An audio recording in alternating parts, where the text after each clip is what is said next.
ঠিক আছে। আচ্ছা, লাইভটা আমরা আবার শুরু করছি, সবাই একটু তাড়াতাড়ি জয়েন হয়ে বলো সব কিছু ঠিক আছে কিনা। আমি গ্রুপের মধ্যে লিঙ্কটা আবারও দিতেছি।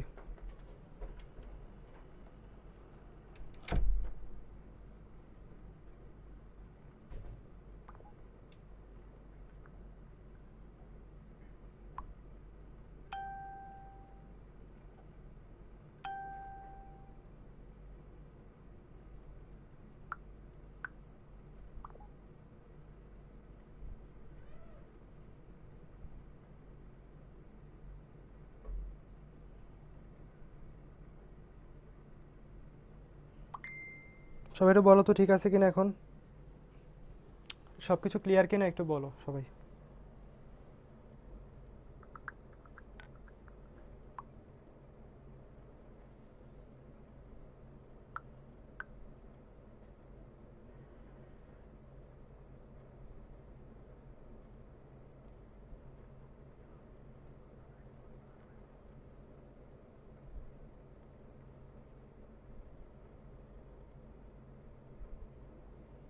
ক্লিয়ার তাই না?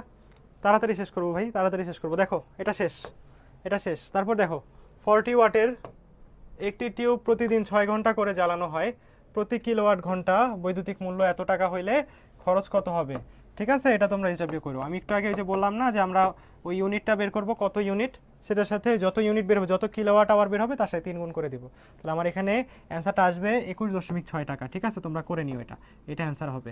এখানে আমার যত ইউনিট আসে তার সাথে আমার 3 গুণ করলে শেষে দেখবে 21.6 টাকা আসতেছে। বুঝছো কথাটা? সবাই জয়েন হয়ে যায় আবার, হ্যাঁ সবাই তাদের। 26 দেখো নি? 26 দেখো নি? আচ্ছা 26 দেখো, আমি 26টা আরেকবার বুঝাই দিই। দেখো 26টা বলছিল কোনো বাড়ির মেইন মিটারে 6 অ্যাম্পিয়ার আর 220 ভোল্ট লেখা আছে, ঠিক আছে, বাড়ির মেইন মিটারে। তাহলে আই দেওয়া ভি দেওয়া।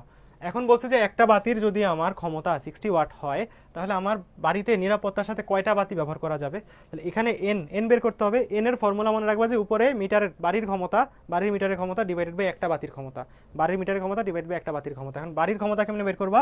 বাড়ির ক্ষমতা বের করার জন্য এই যে আই দেওয়া ভি দেওয়া, তাহলে V into I, V into I আর ডিভাইডেড বাই একটা বাতির ক্ষমতা 60। তাহলে 6 গুণ 220 বাই 60, 0 0 6 10 60, 0 0 কাটছি, এখানে 22 থাকতেছে। কথা বুঝছো?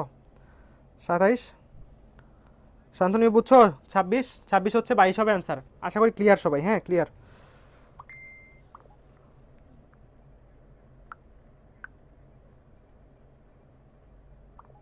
আচ্ছা, যারা যারা ক্লাসে থেকে চলে গেছো সবাই তাড়াতাড়ি একটু জয়েন হয়ে যাও ভাই।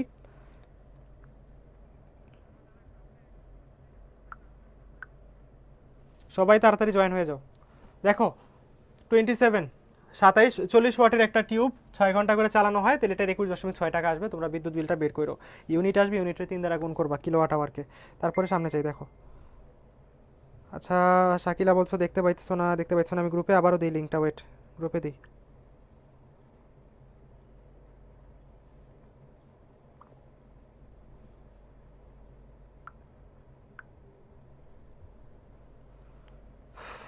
জীবন ভাই তেনা তেনা হয়ে যায় এসব হইলে, বুঝছো, মানে বিরক্ত লাগে। 5 ক্যালোরি তাপ সম্পূর্ণরূপে কাজে রূপান্তরিত হইলে জুল কত? জুলে জানতে চাইছে। বাচ্চা কোয়েশ্চেন, ক্যালোরি থেকে জুলে যাব, তাহলে 5 ক্যালোরির সাথে কি করব? 4.2 গুণ করব, শেষ। তাহলে 5 দুগুণে 10-এর 0, আর থাকে 1, 4 5 20, আর 1 21। ঠিক আছে না? তাহলে 21, তাহলে 21 জুল হচ্ছে অ্যান্সার। ঠিক আছে, সবাই পারছো আশা করি, সবাই বুঝছো আশা করি। সবাই ক্লিয়ার? আচ্ছা, এখন আর নেটে কোনো সমস্যা হবে না আশা করি। সবাই একটু পূর্ণ মনোযোগ দিয়ে আবার ক্লাসটায় রেসপন্স করো। আর বেশি কয়েকটা কোয়েশ্চেন আসছে, বেশি নেই কোয়েশ্চেন, মোটামুটি আসে আরও কিছু কোয়েশ্চেন, সেগুলো শেষ করে ফেলবো তাড়াতাড়ি। দেখো তাহলে এই টপিকটা বুঝছো তাহলে, তাই না? দেখো আমার এখানে জাস্ট আমার ক্যালোরি থেকে চলে গেছি। তারপর দেখো ক, ক দেখো ক ক ক ক ইলেকট্রিক বাল্বের গায়ে লেখা আছে এত এত। ঠিক আছে, ক ইলেকট্রিক বাল্বের গায়ে লেখা আছে এত এত। করে আমি এখন ক লিখতে পারবো না, আমি 1 লিখতেছি। ঠিক আছে, তাহলে এটা 1, এটা হচ্ছে P1, এটা হচ্ছে V1। ওকে, তাহলে খ, খ এর ক্ষেত্রে, খ আর একটা বাল্ব বাতি, এটা 2 বলতেছি। খ এর ক্ষেত্রে কি দেখো, ওর ক্ষমতা হচ্ছে P2, ওর বিভব হচ্ছে আমার V2। ওকে, এখন এই বাল্ব দুইটাতে তড়িৎ প্রবাহ হলে সম্ভাব্য তড়িৎ প্রবাহের অনুপাত কত হবে? তড়িৎ প্রবাহের অনুপাত হবে কত? দেখো তার মানে I1 বাই I2 জানতে চাইছে। I1 এর ফর্মুলা কি হবে বলো? আমরা জানি P ইকুয়াল হয় আমাদের কত বলো? P ইকুয়াল হয় আমাদের VI, তাহলে I ইকুয়াল কি হয় বলো? P by V। তাহলে আই ওয়ান ইকুয়াল কী হবে বলো, P1/V1, আই টু ইকুয়াল হবে P2/V2। তো আলটিমেটলি এটা উল্টে গেলে কী হবে বলো, P1/V2 ডিভাইডেড বাই P2/V1। সব বসাই দিই, দেখো P1/V2, P1 কত আমার, P1 হচ্ছে 10, এই দাগ আবার আসছে কেন, P1 হচ্ছে আমাদের 10, আমাদের V2-র দিকে তাকাই দেখি আমরা, V2 কত, V2 হচ্ছে আমাদের 100 ডিভাইডেড বাই আমাদের P1, P2 হচ্ছে আবার হচ্ছে আমাদের, P2 হচ্ছে আমাদের 20, আর V1 হচ্ছে আমাদের 200। ওকে 200। তাহলে দেখো আমরা এখানে 0 0, এই দুইটা 0 এই দুইটা 0 কাটা দিতে পারি, তাহলে আমাদের থাকে 1/4। তাহলে আমাদের অ্যান্সার হইতেছে কোনটা, তোমরা অ্যান্সার বলো, এখানে কোনটা অ্যান্সার হইতেছে তোমরা বলো, 29-এর তাহলে অ্যান্সার কোনটা, সবাই অ্যান্সার দাও। 29-এর অ্যান্সার 1:4। সাবাস, সবাই সি বলতেছো, সাবাস। তাহলে এই হচ্ছে আমাদের কোয়েশ্চেন, বুঝছো, মানে সহজ সহজ কোয়েশ্চেন, একদম বাচ্চা কোয়েশ্চেন, তোমরা এগুলো অনেক ভালো পারো, খালি একটু বুঝে বুঝে V1-এর জায়গায় যেন V1-ই বসাও, P1-এর জায়গায় যেন P1-ই বসাও, একটার জায়গায় আরেকটা বসাই দিয়ে ক্যালকুলেশন উল্টাপাল্টা করে বসে থাকলে অ্যান্সার মিলবে না, এটা হচ্ছে কথা। একদম সহজ সহজ কোয়েশ্চেন, খুব ঠান্ডা মাথায় বসাইতে হবে, শুধু শুধু সুন্দরভাবে বসাইতে হবে, ঠিক আছে। তারপরে যাই, দেখো তারপরে আমরা যাই, আমাদের তাহলে এই পর্যন্ত শেষ, ঠিক আছে। আমরা এই টপিকগুলো বুঝলাম যে শক্তির টাইপটা শেষ, আমাদের আরিকল রয়্যাল বাই এ শুরুর দিকে যে ওহমের সূত্রের যে ম্যাথগুলো ছিল সব কিছু শেষ। এরপর আমাদের আসতেছে হচ্ছে শান্ট, গ্যালভানোমিটার, এইসব জিনিসগুলো, ঠিক আছে। এখন শান্ট জিনিসটা কি, শান্ট জিনিসটা হচ্ছে আমাদের বর্তনীর গ্যালভানোমিটারকে বাঁচানোর জন্য, যাতে গ্যালভানোমিটারের মধ্যে অনেক বেশি কারেন্ট প্রবাহিত হয়ে গ্যালভানোমিটারটা নষ্ট হইতে না পারে, সেই জন্য একটা হচ্ছে কি ব্যবহার করা হয় বলো, একটা কম মানের রোধ যুক্ত করা হয়, একটা নিম্নমানের রোধ যুক্ত করা হয়, যেটার নাম হচ্ছে শান্ট। সেই কম মানের রোধটা কি করে, এটা আমার গ্যালভানোমিটারের সাথে সমান্তরালে যুক্ত করা হয় শান্টকে, যার ফলে কি হয়, যখন অনেক বেশি কারেন্ট আসে, যেটা গ্যালভানোমিটার দিয়ে গ্যালভানোমিটার নষ্ট হয়ে যাওয়ার কথা ছিল, সেই কারেন্টটা যেহেতু সমান্তরালের যেই রাস্তায় রোধ কম হয় সেই রাস্তায় কারেন্টের পরিমাণ বেশি হয়, তাহলে শান্টের রোধ কম হওয়ার কারণে বেশিরভাগ কারেন্টটা শান্টের ভিতর দিয়ে চলে যায়, যার ফলে শান্ট নিজেকে বিসর্জন দেয় এবং গ্যালভানোমিটারকে বাঁচিয়ে দেয়, বুঝছো, এভাবে আর কি কাহিনীটা হয়। তাহলে এখানে আমার শান্টের মধ্য দিয়ে কারেন্ট আইএস, এটা ইকুয়াল হবে G/G+S ইন্টু আই, আর আইজি গ্যালভানোমিটারের কারেন্ট এটা হবে S/G+S ইন্টু আই। এটা আমি আবার দেখাবো, তাই এখানে লিখতেছি না আর কিছু। দেখো এগুলো একটু পড়ো, শান্টের কী কী বিষয় আছে এগুলো একটু পড়ো, জাস্ট আমি রিডিং দেওয়ার জন্য এগুলো রাখছি। তারপরে আসো দেখো, শান্টের রোধ যদি শূন্য হয়, মানে শান্টের রোধ যদি অনেক কম হয়, তাহলে কি হবে বলো, শান্টের রোধ যদি অনেক কম হয়, তাহলে সব কারেন্ট শূন্য রোধ হওয়ার কারণে সব কারেন্ট কোন দিক দিয়ে যাবে, শান্টের ভিতর দিয়ে যাবে, তাহলে গ্যালভানোমিটারের মধ্যে কোনো কারেন্ট যাবে না, শূন্য হবে, বুঝছো। যেহেতু ওরা কিভাবে থাকে বলো, শান্ট আর গ্যালভানোমিটার কিভাবে থাকে বলো, শান্ট আর গ্যালভানোমিটার থাকে প্যারালালে, ঠিক আছে, শান্ট আর গ্যালভানোমিটার থাকে প্যারালালে। তাহলে যেই রাস্তায় রোধ কম সেই রাস্তায় সব কারেন্ট যাবে, যেহেতু কারেন্ট হচ্ছে অনেক চালাক ব্যক্তি, কারেন্ট তোমাদের মতো চালাক ব্যক্তি, ঠিক আছে। তাহলে কম যেখানে ঝামেলা সেখান দিয়ে চলে যায় সব কারেন্ট, তাহলে এদিক দিয়ে বেশি, যখন আমার এটা রোধ কম সব কারেন্ট চলে যাবে এদিক দিয়ে, টোটাল আই, আর এদিক দিয়ে যাবে তখন 0, ঠিক আছে।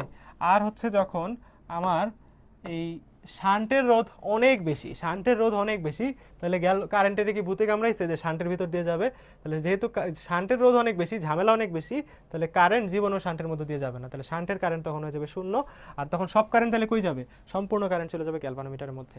এখন সূত্রগুলো আমি আবার একটু বলি, যে আমরা ধরে নিলাম নর্মালি, মানে এইরকম শূন্য অসীম এরকম কাহিনী না, নর্মাল যখন হবে তখন কি কিছু কারেন্ট যাবে আইএস শান্টের মধ্যে দিয়ে, কিছু কারেন্ট যাবে গ্যালভানোমিটারের মধ্যে দিয়ে, যেটা আমরা বলছি আইজি। তাহলে ফর্মুলাটা কিভাবে লেখা যায় বলো, আইএস ফর্মুলাটা হবে, মানে শান্টের কারেন্ট হবে, মনে রাখবা সমান্তরালে কারেন্টের সূত্র হচ্ছে অপর রাস্তার রোধটা উপরে বসাইতে হয়, মানে আমি আইএস বের করতে চাইতেছি, এস এর কারেন্ট, তাহলে আমি অপর রাস্তায় যে রোধটা আছে, মানে গ্যালভানোমিটারে যে রোধটা আছে সেটাকে উপরে বসাবো, তাহলে কি হবে উপরে বলো, উপরে হবে জি, আর নিচে হবে দুইটার যোগফল, তাহলে এস প্লাস জি ইন্টু হবে টোটাল কারেন্ট আই, যেই টোটাল কারেন্টটা আসতেছিল পুরাটার মধ্যে।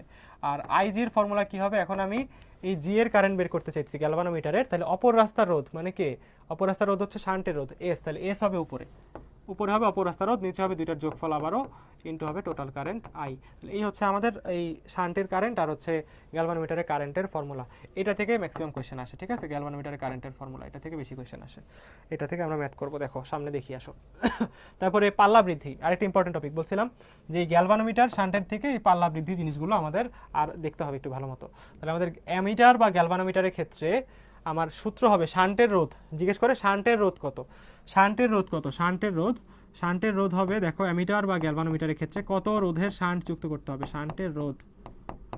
শান্টের রোধ এটা ইকুয়াল হবে R divided by N minus one. কার কার ক্ষেত্রে? অ্যামিটার এবং গ্যালভানোমিটারের ক্ষেত্রে R divided by N minus one. এই এন এর পরিচয়টা কি ভাই? এন এর পরিচয়টা হচ্ছে বড় ডিভাইডেড বাই ছোট। বড় ডিভাইডেড বাই ছোট। কি বড় ডিভাইড বাই ছোট? মানে এরকম তোমাকে বলবে যে আমরা আগে হচ্ছে এটা দিয়ে, এই তারটা দিয়ে বা এই অ্যামিটারটা দিয়ে 10 অ্যাম্পিয়ার বিদ্যুৎ মাপা যায়, ঠিক আছে? এখন তুমি মাপতে চাও 100 অ্যাম্পিয়ার, তাহলে কতটুকু শান্ট লাগাইতে হবে? মানে নর্মালি 10 মাপা যায়, এখন তুমি 100 মাপতে চাও, তাহলে কতটুকু শান্ট লাগাইতে হবে এটার মধ্যে? বুঝছো কথাটা? তাহলে বড়টা ডিভাইডেড বাই ছোটটা করবা। বড়টা হচ্ছে 100 ডিভাইডেড বাই 10, এটা হবে এন এর ভ্যালু।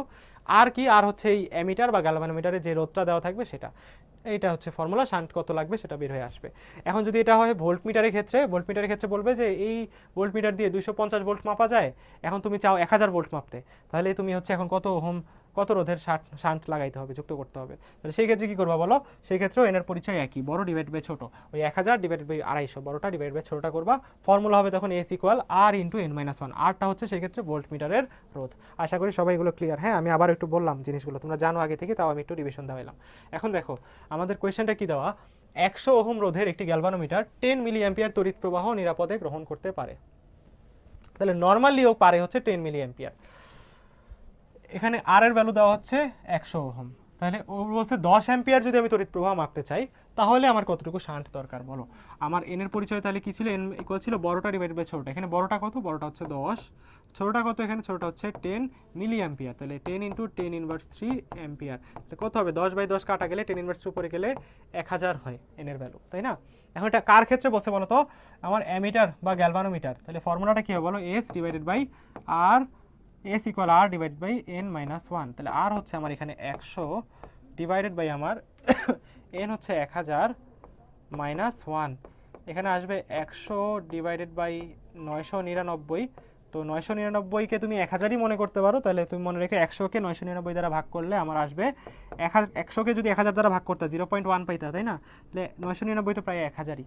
তাহলে আমরা হচ্ছে এখানে মনে রাখবো যে 0.1001 এই ভ্যালুটা, মানে এই ভ্যালুটা মানে যেভাবে এখানে দেওয়া, এই ভ্যালু দিয়েই কোয়েশ্চেনটা সবসময় সিমিলারলি সবসময় এটাই বেশি আসে, অনেকবার আসে। এটা আমরা একটু মনে রাখাটাই আমাদের জন্য ভালো, ঠিক আছে? 0.1001 এখানে ওহম হবে, এটা value 100 divide by 1000, 100 divide by 999, এটা মানে হচ্ছে 0.1001। তাহলে এখানে অ্যান্সার কোনটা হবে বলো? এখানে অ্যান্সার কোনটা হবে তোমরা বলো, সবাই বলো এটার অ্যান্সার কি হবে? 0.1 ওহম। তাপসিয়া নাদিয়া বলছো 30 এর এ, আর নীলিমা ইব্রাহিম বলছো 0.1 ওহম। ঠিক আছে, সবাই বুঝছো তো, তাই না? সবাই বুঝতেছো আশা করি। সবাই বুঝলে একটু ক্লিয়ার বইলো, হ্যাঁ সবাই বুঝলে একটু ক্লিয়ার বইলো। আচ্ছা, তারপরে আসি আমরা। দেখো একটি ট্যানজেন্ট গ্যালভানোমিটারের মধ্য দিয়ে, ট্যানজেন্ট গ্যালভানোমিটারের মধ্য দিয়ে আমার 5 অ্যাম্পিয়ার বিদ্যুৎ প্রবাহিত হইলে আমার কাঁটাটা 30 ডিগ্রি কোণে বিক্ষেপ দেয়, ঠিক আছে? 30 ডিগ্রি কোণে বিক্ষেপিত হয়। আমার যদি গ্যালভানোমিটারটাতে কত অ্যাম্পিয়ার কারেন্ট আমি প্রবাহিত করলে এই কাঁটাটা 45 ডিগ্রি কোণে বিক্ষেপ দিবে? কথা বুঝো যে আমার কারেন্টের মান যত বেশি হবে গ্যালভানোমিটারটা তত বেশি কোণে বিক্ষেপ দিবে, কথা বুঝছো? তাহলে শুরুতে কারেন্ট ছিল হচ্ছে 30 ডিগ্রি, তাহলে আমার হচ্ছে মানে সরি 30 ডিগ্রি বিক্ষেপ দিতেছিল, মানে 10-30 নিতে হবে, এটা 10 নিতে হবে, ট্যানজেন্ট না, এই জন্য 10-30 নিতে হবে, কথা বুঝছো? আর তখন ছিল কারেন্ট 5, এখন বলছে কারেন্ট কত হলে 45 হবে? তাহলে অবশ্যই বেশি আসবে। কেন বেশি আসবে? কারণ কোণ বেশি, তার মানে কারেন্টও বেশি আসবে। তাহলে কোণ আর কারেন্টটা সমানুপাতিক। তাহলে তুমি যেটা লিখে রাখতে পারো আই সমানুপাতিক হচ্ছে ট্যান থিটা, বুঝছো? আই সমানুপাতিক ট্যান থিটা। তো আমরা এখানে ফর্মুলা নিতেছি, ধরো I2 বাই I1 এটা ইকুয়াল হবে tan theta 2 by tan theta 1, বুঝছি? তাহলে I2টা আমরা বের করব। তাহলে ট্যান থিটা 2 কত বলো? Tan 45 divide by tan theta 1 কত বলো? ট্যান 30 ডিগ্রি ইন্টু I1, আগের কারেন্ট কত ছিল? 5 ছিল। দেখো এখানে যেটা আসে, এই ট্যান 45 এর ভ্যালু 1 হয়, আর ট্যান 30 ডিগ্রি ভ্যালু কত হয়? 1/√3। উল্টাই গেলে কত হবে? উপরে একটা √3 চলে আসবে, ইন্টু 5। তাহলে অ্যান্সার কত আসতেছে? 5√3। আমাদের এখানে অ্যান্সার চলে আসতেছে, কারেন্টের মান বেড়ে যাবে, 5√3 হয়ে যাবে, যেহেতু বেশি বিক্ষেপ দেবে। বুঝছি কথাটা? এটা সবাই ক্লিয়ার কিনা বলো? এটা সবাই ক্লিয়ার কিনা বলো? এখন যেটা করলাম 31 নাম্বারটা, এই বিক্ষেপের ম্যাথ, অনেক সময় তোমাকে বলবে সরাসরি যে আমাদের 30 ডিগ্রি বিক্ষেপ মানে এই এই কারেন্ট দেওয়া থাকবে আমার এখানে, ধরো অনেক সময় এমন হতে পারে যে তোমাকে হচ্ছে দুইটা কারেন্ট দিলো, একটা বিক্ষেপ দেওয়া আছে, আরেকটা বিক্ষেপের কোণ কত সেটা জানতে চাইতে পারে, মানে যে কোনো তিনটা জিনিস দেওয়া থাকবে, মেইন কথা হচ্ছে যে কোনো তিনটা দেওয়া থাকবে, আরেকটা তোমাকে বের করতে হবে। তাহলে মনে রাখবে আই সমানুপাতিক ট্যান থিটা, মানে কারেন্ট যত বেশি মানে তত বেশি বিক্ষেপ দিবে। অথবা অনেক সময় তোমাকে দুইটা কারেন্ট দিয়ে বলতে পারে কোনটা বেশি বিক্ষেপ দিবে, সেই ক্ষেত্রে মাথায় রাখবে যে যেটা হচ্ছে আমার কারেন্ট হচ্ছে কি বলো, যে কারেন্টের মান বেশি সেটা বেশি বিক্ষেপ দিবে। সবাই বুঝছি তাই না?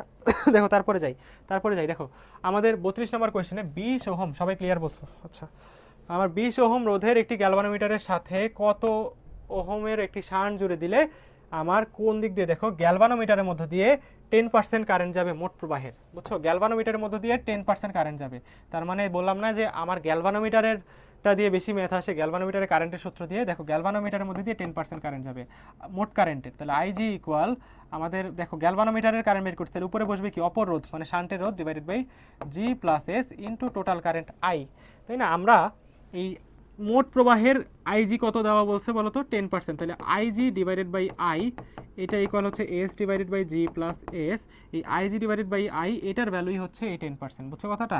এই যে মোট কারেন্টের কত অংশ হচ্ছে এই আইজি গ্যালভানোমিটারের কারেন্টটা, সেটা হচ্ছে 10%। সেই 10%কে আমরা 10/100 লিখতে পারি, এটা ইকুয়াল হবে কত বলো? এস ডিভাইডেড বাই জি কত দেওয়া 20 যোগ এস, ঠিক আছে? গ্যালভানোমিটারের রোধ দেওয়া ছিল 20 ওহম, তাহলে আমরা এরপরের হিসাবটা করি। আমরা আর গুণ করলে দেখো এখানে 200 যোগ 10s এটা ইকুয়াল পাই কত দেখো 100s, 100s পাইলে কি হয় দেখো, এটা ওই পাশে গেলে 90s হবে, 90s ইকুয়াল হচ্ছে 200, 90s ইকুয়াল 200, তাহলে আমার s ইকুয়াল কত হয় বলো?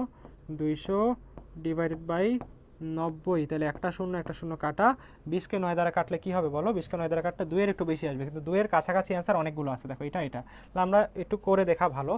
এখানে আমরা যদি করি দেখো 20 ডিভাইডেড বাই 9 করলে 9 দুগুণে 18, আমাদের আবারও 2 আসছে, তাহলে দশমিক দিয়ে 2 আনলে আবারও 9 দুগুণে 18, তার মানে আমাদের 2.22 হচ্ছে এখানে অ্যান্সার। সবাই বলো ক্লিয়ার কিনা? 32 বি, হ্যাঁ সাবাস, তাপসিয়া নাদিয়া, তাহসিন হাসান, শাকিরা পারভিন, সবাই বলছো 32 বি। তাহলে আমাদের এইরকম আর কি বিষয়টা আর কি, বুঝছো? যে আমাদের এই গ্যালভানোমিটারের কারেন্টটা দিয়ে এই সূত্রটা দিয়ে ম্যাথ আসে, শান্টের সূত্র দিয়ে কারেন্টের সূত্র দিয়ে সাধারণত কখনোই ম্যাথ আসে না, কোনো ভার্সিটিতে আসে না। গ্যালভানোমিটারের মধ্যে দিয়ে কত শতাংশ কারেন্ট গেল সেটার কাহিনী আসে। আবার আরেকটা বলে সেটা হচ্ছে যে এটার রোধ এত, শান্টের রোধ এত, গ্যালভানোমিটার রোধ এত, তাহলে গ্যালভানোমিটারের মধ্যে দিয়ে কত শতাংশ কারেন্ট যাবে, মানে সেক্ষেত্রে পার্সেন্টেজটা দেয়নি, সেক্ষেত্রে শান্টের রোধটা বলে দিছে। এই ক্ষেত্রে পার্সেন্টেজ দিছে, শান্টের রোধ জানতে চাইছে। আরেকটা হতে পারে শান্টের রোধও দিয়ে দিবে, পার্সেন্টেজ কত সেটা জানতে চাবে। সেটাই হচ্ছে আমাদের পরের কোয়েশ্চেনে আছে। দেখো 20 ওহমের একটা গ্যালভানোমিটার, দেখো তাহলে গ্যালভানোমিটারের রোধ কত? জি দেওয়া আছে আমাকে 20 ওহম। শান্টের সাথে দেখো কত মানে গ্যালভানোমিটারের সাথে কত শান্ট যুক্ত করা হয়েছে, দেখো 0.2 ওহম মানের একটা শান্ট যুক্ত করা হয়েছে। তাহলে আমার এখানে দেখো মোট তড়িৎ প্রবাহর কতটুকু গ্যালভানোমিটারের মধ্য দিয়ে যাবে, কত শতাংশ মোট প্রবাহের এটা গ্যালভানোমিটারের মধ্য দিয়ে যাবে। তাহলে আমরা কি বের করবো বলো? আমরা বের করবো আইজি বাই আই, এটা ইকুয়াল বের করবো আমরা কত হয়। তাহলে আমাদের S divided by G plus S, S কত আমার এখানে? এস হচ্ছে আমার এখানে 0.2 ডিভাইড বাই জি কত আমার এখানে দেখো 20 যোগ 0.2, তাহলে কত হবে বলো? 20.2। তাহলে আমরা যেটা করতে পারি দেখো, উপরের দশমিক আর নিচের দশমিক দুইটাকেই আমরা এক ঘর ডানে শিফট করি, তাহলে আর কোনো ঝামেলা নেই। তাহলে আমরা ডানে শিফট করলে কি পাবো দেখো, এখানে 2 পাবো, আর এটাকে ডানে শিফট করলে এখানে আমরা কি পাবো? 202 পাবো, বুঝছি কথাটা? একটু কাজ করি আমরা, এটা একটু কাজ করি। দেখো এখানে 0.20 রাখি, দেখো আমরা 0.20 রেখে এটাকে যেটা করি সেটা হচ্ছে যে একই কথা, এক ঘর শিফট করি। দেখো 2 আর নিচে হচ্ছে 202, ঠিক আছে? 202 হইতেছে। তাহলে এই 2 দিয়ে এই 100 এটাকে যদি কাটি তাহলে কত আসবে বলো? 101 আসবে, 101 আসবে। 202কে 2 দ্বারা কাটলে 101 আসবে, তাহলে 1/101। 1/101কে তুমি কি মনে করতে পারো বলো? 1/100 মনে করতে পারো। 1/100 মানে কত বলো? দেখো 0.01, তাই না? 1/101 মানে কত? 0.01, 0.01, তাই না? তাহলে 0.01 এটা আসলে কোনটার কাছাকাছি অ্যান্সার হয় দেখো তো? আমি এখানে মনে হয় কিছু একটা ভুল করতেছি না? IG by I S 0.2 divided by 20.2, 20 plus 0.2, 20.2। আচ্ছা, আর আইটা ওই পাশে, আমি এখানে কিছু কি ভুল করলাম? 2 নিলাম, নিচে 202 নিলাম, 2 দিয়ে 202 কাটলাম, তাহলে 101 আসলো। 1/101 আমরা করি, হ্যাঁ 1/101টা করি। দেখো 1/101, 0.01 এর মতোই আসার কথা ছিল, 0.01, এটার কাছাকাছি কোনো অ্যান্সার আছে না? দেখো শূন্য দিয়ে আমরা দেখেন শূন্য আনি, আরেকটা শূন্য দিয়ে আরেকটা শূন্য আনি, আরেকটা শূন্য দিয়ে আরেকটা শূন্য আনি, তাহলে দেখো 101, এটা এখানে 1 আসে, এক একটা শূন্য আনছি,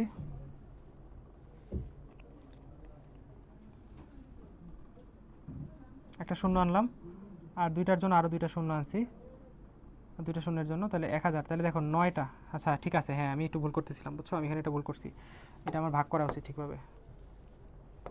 ঠিক আছে, আমার এখানে কত আসে দেখো, আমার 9 দিয়ে করতে হবে, তাহলে 9000 আসে, 900 আসে, 909 আসে, তাহলে এখানে দেখো 0.009 আসতেছে, তাহলে আসতেছে কত দেখো 0.009 আসতেছে না, 1/101 করলে দশমিক দিয়ে একটা শূন্য, আরেকটা শূন্য আনলাম 100 হলো, আরেকটা শূন্য আনলাম 1000 হলো, তাহলে 0.009 আসতেছে, তাহলে এটারে কত বলা যায় বলো?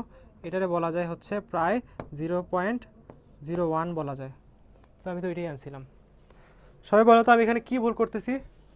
0.9 আসলে 1 বলা যেত, তোমরা বলছো 30 রে। কতক্ষণ, অল্প একটু আর শেষ হয়ে যাবে। দেখো আমি কোন জায়গায় ভুল করছি বলো তো, দেখো তো কি হইলো, কি করলাম। এস হচ্ছে 0.2, তাই না? 20 প্লাস 0.2 মানে 20.2 ইন্টু আই তো ওই পাশেই পাঠাইছি আমি। আচ্ছা এবার হচ্ছে, হ্যাঁ আচ্ছা আমি ঠিক আছে, তাহলে আমার এখানে দেখো 0 পয়েন্ট, এটা যাই আসার আসুক, এটা যাই আসার আসুক, দেখো আমাদের এখানে আসছে কত, অ্যাকুরেটে আনলাম, দেখো 0.009 আসছে। এখন এটারে কি দেখো, এটা তো এত আসছে, এটার পার্সেন্টেজে নিতে হবে, আমি তো ভ্যালু দেখতেছিলাম, পার্সেন্টেজে তো নেই, তো পার্সেন্টেজে নেওয়ার জন্য কী করতে হবে বলো, 100 গুণ করতে হবে, তাহলে 100% হবে, তাহলে সেক্ষেত্রে কত হবে বলো, আমার এখানে এটা যখন ওই পাশে নেবো ওইটা আরেক ঘর যাবে, তাহলে 0.9% আসবে। এখন 0.9%ই বলা যায় আমাদের 1%। ঠিক আছে, তাহলে আমাদের এখানে অ্যান্সার আসতেছে 1%। সবাই বুঝছো, আমি হচ্ছে প্রথমে মানে জাস্ট দশমিক বের করছিলাম, দশমিকটা তো আমার এখানে অ্যান্সার না, আমার তো পার্সেন্টেজে নিতে হবে, তাহলে সেই দশমিককে পার্সেন্টেজে নেওয়ার জন্য আমি আবার 100 গুণ করছি, 100 গুণ করলে 0.9%, মানে 0.9কে আবার দেখো কাছাকাছি আছে, 0.9 মানে প্রায় 1, তাহলে 1% হচ্ছে এখানে অ্যান্সার হবে। সবাই 33 এ বুঝছো কিনা? আর একটু শেষ হয়ে যাবে, দেখো প্যারা নিও না, শেষ হয়ে যাবে। দেখো সবাই রোজা রাখছো আমি জানি, ইফতারির সময় যত ঘনায় আসে তত একটু শরীর খারাপ লাগা তত বেশি শুরু হয়। ওকে তাহলে যাই, আমরা সামনে যাই। দেখো সবাই ক্লিয়ার কিনা বলো, এটা সবাই ক্লিয়ার? সবাই বুঝছো এটা?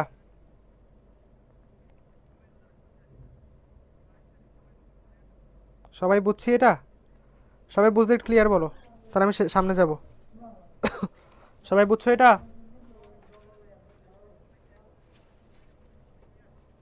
ওকে দেখো, তারপরে আমরা যাই। দেখো আমাদের হচ্ছে এখানে তোমাদের জন্য কিছু ইনফরমেশন আমি রাখছি, এটা আসলে আমি পড়ানোর জন্য রাখিনি, এখান থেকে তুমি এগুলো একটু রিডিং দিবা, যে পটেনশিওমিটারে কী কী হয়, মিটার ব্রিজে কী কী হয়, পোস্ট অফিস বক্সে কী কী হয়। এটা আমি ধরে ধরে রিডিং পড়ানোর মতো তোমরা জানো যে কিছু নাই, তোমরা হচ্ছে জাস্ট একটু ইনফরমেশনগুলো দেখে যাবা, জাস্ট তোমরা যাতে এটা স্কিপ না করো, জাস্ট হচ্ছে যাতে একটু ইনফরমেশনগুলো মাথায় নিয়ে যাও, তাই আমি স্লাইড এটা অ্যাড করছি যেন তোমরা একটু দেখো। তারপরে দেখো আমাদের এখানে হচ্ছে, দেখো কোন যন্ত্রের সাহায্যে বিভব পতন পদ্ধতিতে বিভব ও তড়িৎচালক শক্তি মাপা যায়। মনে রাখবা, যেই যন্ত্র দিয়ে আমার কারেন্ট মাপা যায়, সবাই একটু লিখে রাখো, নোট করো, আমি লিখতেছি না, তোমরা মুখে লেখো, তোমরা লেখো যে যেই যন্ত্র দিয়ে কারেন্ট মাপা যায়, যেই যন্ত্র দিয়ে কারেন্ট মাপা যায় সেটাকে অ্যামিটার বলা হয়। কারেন্ট যেটা দিয়ে মাপা যায় সেটাকে অ্যামিটার বলা হয়।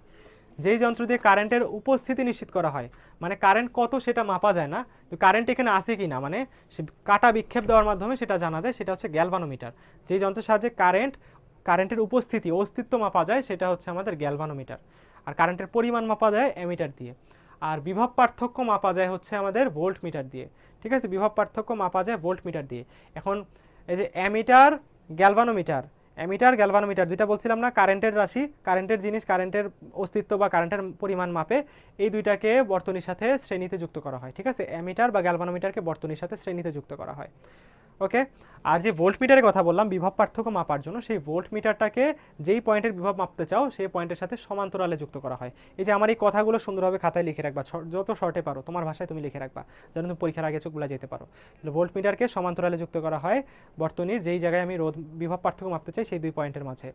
আর শান্টকে গ্যালভানোমিটারের সাথে সমান্তরালে যুক্ত করা হয়, শান্টকে গ্যালভানোমিটারের সাথে সমান্তরালে যুক্ত করা হয়। ঠিক আছে, শান্ট কি করে আমাদের গ্যালভানোমিটারের যাতে নষ্ট না হয় সেই ব্যবস্থা নেয়, মানে গ্যালভানোমিটারকে নষ্ট হওয়া থেকে বাঁচায়। তাহলে এখন আমি যে প্রত্যেকটা আলাদা আলাদা যন্ত্রের কাজ বললাম, এখন কোনো একটা যন্ত্র যদি সবগুলো কাজই করতে পারে সেটা কি হবে, মানে কোনো এমন একটা যন্ত্র যদি আমি পাই যেটা এই সবগুলো কাজই করা যায়, যেটা আমরা হচ্ছে আমাদের ভার্সিটিতে ল্যাবে ইউজ করি, ঠিক আছে, ল্যাবে আমাদের ট্রিপলি ল্যাবে হচ্ছে আমাদের ওই যন্ত্র নিয়ে কাজ করা হয়, সেটাকে বলা হয় হচ্ছে আমাদের পটেনশিওমিটার। বুঝছো, যেই যন্ত্রে আসলে তুমি বিভব পার্থক্য মাপতে পারবা, তুমি আবার কি মাপতে পারবা, তড়িৎচালক শক্তিও মাপতে পারবা, তুমি সেটাতে রোধও মাপতে পারবা, তুমি বাকি যা যা আছে কারেন্ট সেটাও মাপতে পারবা, সেটাকে বলা হচ্ছে পটেনশিওমিটার। বুঝছো কথাটা? আচ্ছা, নীলিমা ইব্রাহিম বলছো আরেকবার, আমি আরেকবার সুন্দরভাবে তোমাকে বলি কথাটা, সবাই শোনো, সবাইকে বলি যে আমাদের তড়িৎ প্রবাহর পরিমাণ মাপা যায় অ্যামিটার দিয়ে, অ্যামিটারকে শ্রেণীতে যুক্ত করা হয়। তড়িৎ প্রবাহের পরিমাণ মাপা যায় অ্যামিটার দিয়ে, অ্যামিটারকে শ্রেণীতে যুক্ত করা হয়, ঠিক আছে। আমাদের তড়িৎ প্রবাহ হইতেছে কিনা এটার অস্তিত্ব মাপা যায়, মানে অস্তিত্ব পরিমাপ করা যায়, তড়িৎ প্রবাহের উপস্থিতি নিশ্চিত করা যায় গ্যালভানোমিটার দিয়ে, তড়িৎ প্রবাহের উপস্থিতি বা অস্তিত্ব নিশ্চিত করা যায় গ্যালভানোমিটার দিয়ে, এটাও বর্তনীর সাথে শ্রেণীতে যুক্ত করা হয়, ঠিক আছে, বুঝতে পারছো এতটুকু। তারপর ভোল্টমিটার দিয়ে বর্তনীর বিভব পার্থক্য মাপা যায়, ভোল্টমিটার দিয়ে বর্তনীর বিভব পার্থক্য মাপা যায়। এই ভোল্টমিটারটাকে বর্তনীর যেই দুই পয়েন্টের বিভব পার্থক্য আমি মাপতে চাই সেই দুই পয়েন্টের সাথে সমান্তরালে যুক্ত করতে হয়, ঠিক আছে, সমান্তরালে যুক্ত করতে হয়, ভোল্টমিটারকে বর্তনীর সাথে সমান্তরালে যুক্ত করতে হয়। শান্টকে গ্যালভানোমিটারের সাথে সমান্তরালে যুক্ত করতে হয়, শান্টকে গ্যালভানোমিটারের সাথে সমান্তরালে যুক্ত করতে হয়, ঠিক আছে। আর এই যে প্রত্যেকটা কাজ যে বললাম, ভোল্টমিটার ভোল্ট বিভব মাপে, অ্যামিটার কারেন্ট মাপে, তো এই সবগুলো যদি আমি কোনো একটা যন্ত্র দিয়ে করতে পারি, এমন একটা যন্ত্র আছে সেটার নাম হচ্ছে পটেনশিওমিটার, যেটা দিয়ে বিভব পার্থক্য মাপা যাবে, তড়িৎচালক শক্তি মাপা যাবে, সেটা দিয়ে বাকি সব জিনিসও মাপা যাবে, রোধও মাপা যাবে, সবই মাপা যাবে, সেটা কি আমাদের পটেনশিওমিটার। সবাই বলো ক্লিয়ার কিনা, সবাই বলো ক্লিয়ার কিনা, সবাই বলো ক্লিয়ার কিনা, সবাই একটু তাড়াতাড়ি বলো ক্লিয়ার কিনা।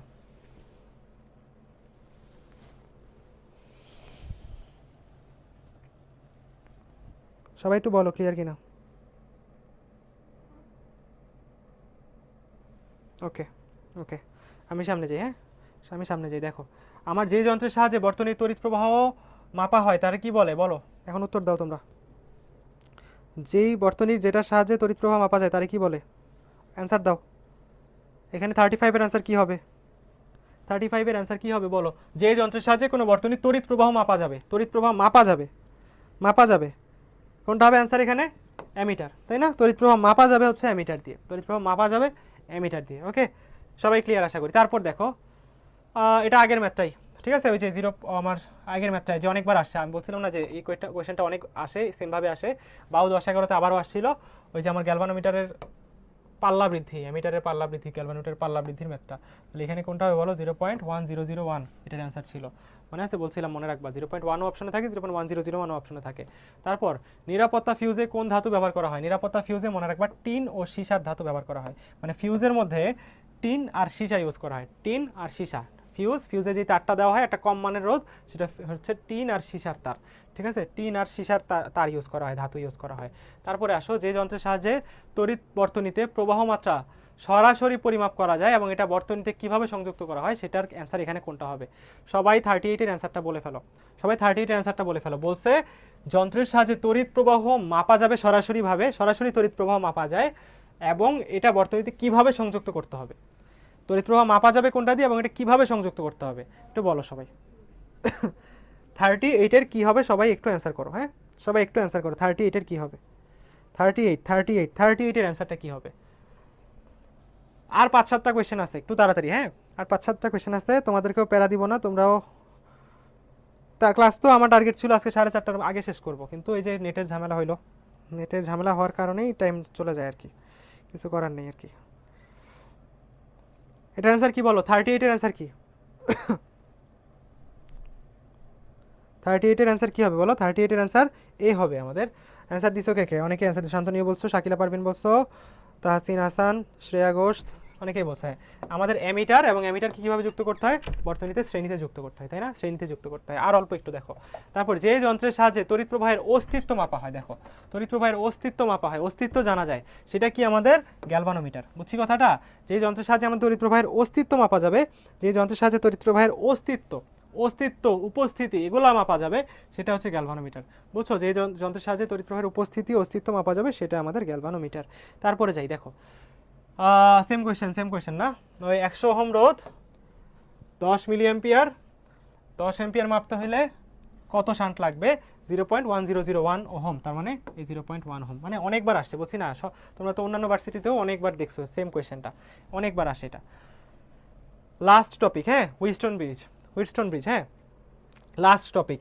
হুইটস্টোন ব্রিজ সাম্যাবস্থায় থাকবে কোন সময়? হুইটস্টোন ব্রিজ সাম্যাবস্থায় থাকবে যখন হচ্ছে এই পি বাই কিউ এটা ইকুয়াল হবে আমাদের আর বাই এস, ঠিক আছে, পি বাই কিউ এটা ইকুয়াল যখন হবে আর বাই এস। পি কি প্রথম বাহুর রোধ, কিউ দ্বিতীয় বাহুর রোধ, আর হচ্ছে তৃতীয় বাহুর রোধ, এস হচ্ছে চতুর্থ বাহুর রোধ। তাহলে এই চারটা, এই P by Q equal R by S হবে হচ্ছে আমার যখন মানে যখন গ্যালভানোমিটারটা সরি হুইটস্টোন ব্রিজটা যখন হচ্ছে সাম্যাবস্থায় থাকবে তখন এটার অনুপাত সমান হবে। আর সাম্যাবস্থা বলতে কি বোঝানো হয়? তখন গ্যালভানোমিটারে কারেন্টটা জিরো হবে। অনেক সময় এটাও বলতে পারে যে কখন গ্যালভানোমিটারে কারেন্ট জিরো হবে, এই P by Q equal R by S হলে, ঠিক আছে, গ্যালভানোমিটারে কারেন্ট শূন্য হবে। এই হচ্ছে কাহিনী। এটাকে নিস্পন্দ অবস্থা বলা হয়, সাম্যাবস্থা বা নিস্পন্দ অবস্থা, যেটাই বলুক, সাম্যাবস্থা বলুক, নিস্পন্দ অবস্থা বলুক, আইজি ইকুয়াল জিরো বলুক, গ্যালভানোমিটারে কারেন্ট শূন্য বলুক, তুমি এই অনুপাত ধরে কাজ করবা। তোমরা সিকিউতে করতে করতে বুড়া হয়ে গেছো, তাই না? 4 নম্বরের জন্য আসছে আজীবন চতুর্থ বাহুতে কি করলে কি হবে, এটা সাম্যাবস্থায় আসবে, ওই ম্যাথই। হ্যাঁ, দেখো একটি হুইটস্টোন ব্রিজের 10 ওহম, 5 ওহম, 8 ওহম, 12 ওহম আছে। এই 4 নাম্বারটা সবসময় ভেজাইলা জিনিস, এই 4 নাম্বারটা ভুল দিয়ে রাখে। এই 4 নাম্বারটা ঠিক করতে বলবে কত যুক্ত করতে হবে। তাহলে এটা তো তোমরা ওই এদিক ওদিক করবা না, তো মনে রেখো 4 নাম্বারটা ইকুয়াল হচ্ছে 2/3/1, তাহলে তাড়াতাড়ি হবে। 4 নাম্বারটার রোধ হচ্ছে 2/3/1 সাম্যাবস্থায় আসতে হলে, মানে P by Q equal R by S না, এস বের করতে হবে। ওই এদিক ওদিক করার থেকে, সূত্র বের করার থেকে একবারে মনে রাখো 4 নাম্বারটা হবে 2/3/1। তাহলে 2 গুণ 3, তাহলে 2 গুণ 3 কত, 5 8 40 ডিভাইড বাই 1 নাম্বারটা কত 10, তাহলে কত হবে 4 ওহম। তাহলে আমার এখানে 4 ওহম যদি থাকতো চতুর্থ বাহুতে, তাহলে এটা সাম্যাবস্থায় আসতো। এখন দেওয়া আছে কত বলো, 12 ওহম। তাহলে অবশ্যই দেখো আমার এখানে 12 ওহম আছে, কিন্তু আমার লাগবে 4 ওহম। যখন কমাইতে হবে তখন বুঝবা সমান্তরালে যুক্ত করতে হবে, কথা বুঝছো? আমার রোধ আছে 12 ওহম, আমার আসছে হচ্ছে 4 ওহম, আমার এটা কমাইতে হবে না, দেখো 12 থেকে 4কে কমাইতে হবে। কমে কোন সময় বলো, যদি অন্য কোনো রোধকে আমরা সমান্তরালে যুক্ত করি, সমান্তরালে তুল্যরোধটা কমে যায়। তাহলে আমরা এখানে মনে রাখবো যে আমরা ধরলাম যে এক্স মানের রোধ, এটার সাথে যদি আমি একটা এক্স মানের রোধ সমান্তরালে দিই, এক্স মানের রোধ সমান্তরালে যদি দিই এটার সাথে, তাহলে সেটা কি হবে বলো, এই এটার সাথে যদি এক্স মানের একটা রোধ সমান্তরালে দিই, এক্স মানের রোধ সমান্তরালে দিই, তাহলে সেটা আমার 4 আসবে, ঠিক আছে। তাহলে আমরা হচ্ছে এটা হিসাব করি, তাহলে 12 সাথে সমান্তরালে যদি এক্স মানের রোধ দিই, তাহলে 12 গুণ এক্স মানে গুণফল ডিভাইড বাই যোগফল 12 যোগ এক্স, তাহলে এটা ইকুয়াল কত আসতে হবে, 4 আসতে হবে। তাহলে আমরা দেখি 12x, এটা ইকুয়াল কত হবে বলো, 4 12 48 যোগ হচ্ছে 4x, তাহলে আমাদের আসতেছে দেখো 8x, এটা ইকুয়াল 48, তাহলে আমাদের x ইকুয়াল আসতেছে 6 ওহম। তার মানে 6 ওহম মানের রোধ যদি আমি এই 12 ওহমের সাথে সমান্তরালে দিই, তাহলে রোধটা হবে 4 ওহম, যেটা আসলে বর্তনীটাকে সাম্যাবস্থায় নিয়ে আসবে, বুঝছি? 40 কোনটা হবে, 40 কই, 40 অ্যান্সার দিছো, 40 কই, 41 41 40 কই, আচ্ছা 40 অ্যান্সার দিছিল না। আর 41 এর কি হবে দেখো, 6 ওহম। 41 এর কি হবে বলো, 6 ওহম। আমরা ওই 4 নাম্বার রোধটা বের করে নিছি, 4 নাম্বার রোধটা হবে 2/3/1 সাম্যাবস্থায় আসার জন্য, 2 নাম্বারটা গুণ 3 নাম্বারটা যোগ 1 নাম্বার ভাগ 1 নাম্বারটা আসলো 4 ওহম। এই 4 ওহম কমাইতে হবে, তাই 12 ওহমের সাথে কোন একটা রোধ সমান্তরালে নিছি, এক্স রোধ, তাহলে সমান্তরালে নিতে হলে উপরে গুণফল 12 গুণ এক্স ডিভাইড বাই নিচে যোগফল 12 যোগ এক্স, এটা ইকুয়াল আসতে হবে 4। এখান থেকে ক্যালকুলেট করে এক্স এর মান পাইছি আমরা 6 ওহম। তোমার এখানে বলছে শুধু যুক্ত হবে, কত মানের রোধ যুক্ত করতে হবে, মানে সব অপশনে বলে যে কোশ্চেনে বলে কিভাবে যুক্ত করতে হবে, তাহলে কিভাবে যুক্ত করতে হবে সেটাও বলতে হবে। 6 ওহম কিভাবে যুক্ত করতে হবে, সমান্তরালে যুক্ত করতে হবে, বুঝছো? সমান্তরালে যুক্ত করলে রোধটা কমবে, 4 হবে। আশা করি সবাই ক্লিয়ার। বাড়াতে হলে শ্রেণীতে যুক্ত করতে হবে, তাহসিন হাসান, হ্যাঁ। আমার যদি কমাইতে হয় তাহলে সমান্তরাল, আর যদি বাড়াইতে হয় তাহলে আমার শ্রেণীতে। আরও আছে কোয়েশ্চেন দেখো, তারপরে কোয়েশ্চেনটা দেখো, একটি হুইটস্টোন ব্রিজের 6 18 10 20 চতুর্থ বাহুতে কত মানের রোধ শ্রেণীতে যুক্ত করলে, এই যে বলেই দিছি শ্রেণী, না বললেও তুমি বুঝতে শ্রেণীতেই করতে হবে। আমার হচ্ছে গ্যালভানোমিটারের প্রবাহ শূন্য হবে, মানে সাম্যাবস্থায় থাকবে। কি করলে সাম্যাবস্থায় থাকবে বলো, 4 নাম্বার রোধটা বের করবো। 4 নাম্বার রোধটা কি বলো, 2/3/1, তাহলে 2 3 কত, 2 নাম্বারটা হচ্ছে 6 18 গুণ 10, তাহলে 180 ডিভাইড বাই 1 নাম্বারটা হচ্ছে 6, তাহলে 30 6 30 হচ্ছে আমার 180 হয়, তাহলে আমার 30 ওহম রোধ লাগবে, তাই না? কিন্তু আছে কত দেখো, আছে হচ্ছে 4 নাম্বারে 20 ওহম রোধ, তাহলে 20 এর সাথে আর কত যোগ করলে এটা 30 হবে বলো, 20 যোগ এক্স, শ্রেণীতে যুক্ত করতে হবে। বললাম না এখন বাড়াইতে হবে, দেখো বাড়াইতে হলে কি করতে হবে, শ্রেণীতে। তোমাকে বলবে না সবসময়, বললাম কিন্তু, যেখানে না বললেও লিখতে হইতো শ্রেণী।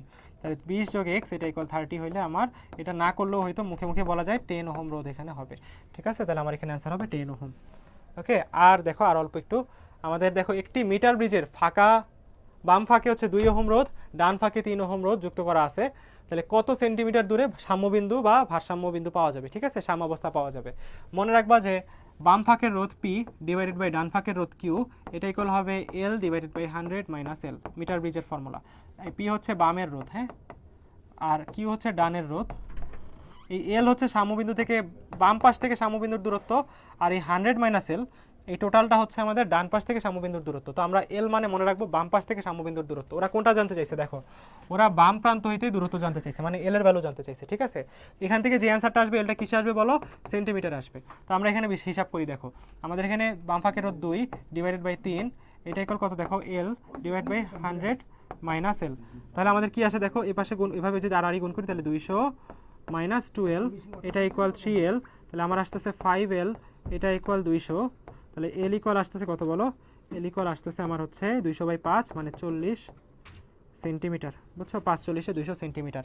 এখানে যে অ্যান্সারটা আসবে সেটা সেন্টিমিটার আসবে। তোমার যে মিটারে অপশনে যদি এখানে সেন্টিমিটার না বলে মিটার থাকতো, তাহলে এটাকে আবার 100 দ্বারা ভাগ করে মিটারে নিয়ে নিতে হতো, 0.4 মিটার আসতো, কথা বুঝছো। তাহলে আমরা এখানে 40 সেন্টিমিটার যেহেতু বলা, সেন্টিমিটারে বসালাম। এই জিনিসগুলো খেয়াল দিও, এককে কাহিনী হবে, ম্যাথ সেম থাকবে, এককে কাহিনী হবে, সেন্টিমিটার থেকে মিটার বলতে পারে। আর কি হতে পারে দেখো, আরেকটা চালাকি করতে পারে, এখানে বাম প্রান্ত হতে না বলে টুক করে তোমার বলে রাখতে পারে এখানে ডান প্রান্ত হতে, কথাটা ডান প্রান্ত হতে বলে রাখতে পারে দূরত্ব। তাহলে ডান প্রান্ত হতে দূরত্ব কত হয় বলো, এল মানে হচ্ছে বাম প্রান্ত হতে দূরত্ব, এল পাইছি কত আমরা 40, তাহলে ডান প্রান্ত হতে কত হয় বলো 100 মাইনাস এল না, তাহলে কত হবে সেই ক্ষেত্রে 60 সেন্টিমিটার হবে। সবাই বুঝতেছো জিনিসগুলো, সবাই কি বুঝছো কথাগুলো? এই চালাকিগুলো কিন্তু ধরতে হবে, যে এই চালাকিগুলো মাঝখান দিয়ে কোয়েশ্চেনে থাকবে, এটা তুমি চোখে না পড়লেই ঝামেলা হয়ে যাবে, বুঝছো। এখানে বাম বলছে তাই আমরা এল বের করছি, ডান বললে আমরা এল বের করার পরে আবার 100 মাইনাস এল বের করতাম। আশা করি ক্লিয়ার, ঠিক আছে। তারপরে যাই, দেখো আমাদের কারশফের সূত্র, কারশফের সূত্রের ফর্মুলাটা জাস্ট মনে রাখো, হ্যাঁ, যে কারশফের প্রথম সূত্র কি বলা হয়েছে বলো, তড়িৎ প্রবাহের বীজগাণিতিক সমষ্টি শূন্য হয়, তড়িৎ প্রবাহের বীজগাণিতিক সমষ্টি শূন্য হয়, মানে সামেশন আই এটা ইকুয়াল 0 হবে, মানে যতগুলো কারেন্ট একটা বিন্দুতে প্রবেশ করে আর যতগুলো কারেন্ট বের হয়ে যায় তাদের সবার সমষ্টি শূন্য হয়, যারা প্রবেশ করে তারা প্লাস, যারা বের হয়ে যায় তারা মাইনাস। তাহলে এখান থেকে যদি আমরা হিসাব করি, দেখো এখানে I1 পরে I3 আর I4 আসতেছে, তাহলে যারা আসতেছে তাদেরকে আমি প্লাস দিব, I1 plus I4 plus I3, আর যারা বের হয়ে যাচ্ছে দেখো I2 আর I5 বের হয়ে যাচ্ছে, তাহলে এদেরকে মাইনাস দিব, মাইনাস I2 মাইনাস I5, এই টোটালটা ইকুয়াল হবে 0। এরকম তোমাকে তিনটা বলতে পারে, যে কোনো তিনটা কারেন্ট প্রবেশ করতেছে, দুইটা কারেন্টের মধ্যে একটা বের হয়ে যাইতেছে, আরেকটাও বের হইতেছে, এটার মান কত হবে, বুঝছো, চারটা দিয়ে আরেকটা বের করতে বলতে পারে, তাহলে টোটালটা 0 হবে, এটা মাথায় রেখো, এভাবে তুমি করতে দিতে পারে। আর কারশফের প্রথম সূত্রতে আমরা কিসের সূত্র পাই, এটা কিসের সূত্র বলা হয় বলো, কারশফের প্রথম সূত্রকে বলা হয় যে আধানের নিত্যতার সূত্র। কারশফের প্রথম সূত্রকে বলা হয় আধানের নিত্যতা, হ্যাঁ, কারশফের প্রথম সূত্রকে বলা হয় আধানের নিত্যতা, আধানের নিত্যতা, আধানের নিত্যতা। আর মনে রাখবা দ্বিতীয় সূত্রকে বলা হয় হচ্ছে শক্তির নিত্যতা, শক্তির নিত্যতার সূত্র, শক্তির নিত্যতা। প্রথম সূত্রে তড়িৎ প্রবাহের সমষ্টি, গাণিতিক সমষ্টি শূন্য। দ্বিতীয় সূত্রে বলা হয়েছে এই টোটাল যেই আমার বিভব পার্থক্য, সবার বিভব পার্থক্য আর তড়িৎচালক শক্তি, এই টোটালটার সমষ্টি হবে শূন্য, মানে সামেশন ই ইকুয়াল 0 হবে, বুঝছো কথাটা, মানে সকল বিভব পার্থক্য, প্রত্যেকটা রোধে বিভব পার্থক্য আর টোটাল তড়িৎচালক শক্তি, টোটালটা হিসাব করলে এটা শূন্য আসবে। তাহলে এটা হচ্ছে শক্তির নিত্যতা, এটুকু জানো। আর একটু রিডিং দিও যে কারশফের দ্বিতীয় সূত্র থেকে কোন কোন জায়গায় কাজ করা যায়, দেখো কারশফের দ্বিতীয় সূত্র থেকে কোন জায়গায় কাজ করা যায় এগুলো একটু দেখে নিও। তারপরে কোয়েশ্চেন দেখো, আমাদের তড়িৎ বর্তনীর কোন সংযোগ বিন্দুতে মিলিত প্রবাহের গাণিতিক যোগফল শূন্য হয়, এই সূত্রটার নাম কি? এভাবে হবে কোয়েশ্চেন, ঠিক আছে, এভাবে হবে কোয়েশ্চেন, যে সরাসরি সূত্রের নাম, সূত্রটা বলে দিল যে তড়িৎ প্রবাহের সমষ্টি শূন্য, তাহলে এটার নাম কি বলো? সবাই এটা অ্যান্সার বলো, এটা লাস্ট কোয়েশ্চেন, বলো এটার নাম, এটা অ্যান্সার কত বলো?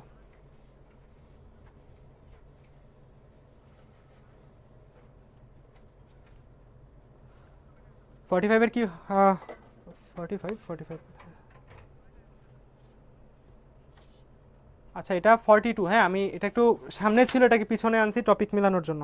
42 কি হবে বলো? কারশফের সূত্র, এটা হচ্ছে 20। কারশফের কোন সূত্র এটা বলো? কারশফের এটা প্রথম সূত্র, ঠিক আছে। দ্বিতীয় সূত্রে আমার তড়িৎচালক শক্তি আর বিভব নিয়ে কথা বলা হয়েছে, প্রথম সূত্রে কারেন্টের সমষ্টি। লাস্ট কোয়েশ্চেন এটা দেখো, নিরাপত্তা ফিউজে কত অ্যাম্পিয়ারে বেশি বিদ্যুৎ প্রবাহ হলে ফিউজ গলে যাবে? নিরাপত্তা ফিউজে মানে ফিউজে কত অ্যাম্পিয়ার পর্যন্ত আমার কত অ্যাম্পিয়ারে বেশি কারেন্ট গেলে সেই ফিউজটা গলে যাবে, বুঝছো। কত, যেহেতু চিকন একটা পাতলা রোধ দেওয়া হয়, পাতলা রোধের কারেন্ট দেওয়া হয়, মানে একটা তার দেওয়া হয়, তাহলে ওইটা অল্প একটু কারেন্ট দিলেই গলে যায়। এমনভাবে শান্ট বা ফিউজটাকে তৈরি করা হয় যে এটা একটু হালকা কারেন্ট গেলেই, একটু বেশি কারেন্ট গেলেই ওটা জ্বলে যাবে, মানে অনেক কম রোধ দেওয়া হয় আর অনেক চিকন রাখা হয়। তাহলে মনে রাখবা সেটা হচ্ছে 5 অ্যাম্পিয়ার, যদি 5 অ্যাম্পিয়ারের বেশি কারেন্ট যায় তাহলে নিরাপত্তা ফিউজটা গলে যাবে, বুঝছো? ফিউজটা হচ্ছে আমাদের এরকম মানে অনেক কম কারেন্ট প্রবাহিত হতে পারে। তাহলে এতটুকুই ছিল আজকে আমাদের টপিক, মানে চলতরিতের এই জিনিসগুলো যে আসে আমাদের পরীক্ষাতে। তোমরা আশা করি পুরোটা ক্লাস দেখার পরে বুঝছো যে কি কি আমাদের জন্য ইম্পর্টেন্ট। এখানে আসলে ওই বর্তনী টর্তনী কখনোই আসে না, এই পর্যন্ত কখনোই বর্তনী টর্তনী কোনো সালে কখনোই আসেনি, তো ওইভাবে বড় বড় বর্তনীর দরকার নেই। তোমরা হচ্ছে এই কথার মাধ্যমে যে কোয়েশ্চেনগুলো এগুলো সলভ করার চেষ্টা করবা, ঠিক আছে? তাহলে সবাই ভালো থেকো, সবাই ইফতারির প্রিপারেশন নাও। সবার সাথে আবার পরবর্তী ক্লাসে দেখা হবে ইনশাল্লাহ। ঠিক আছে, আসসালামু আলাইকুম।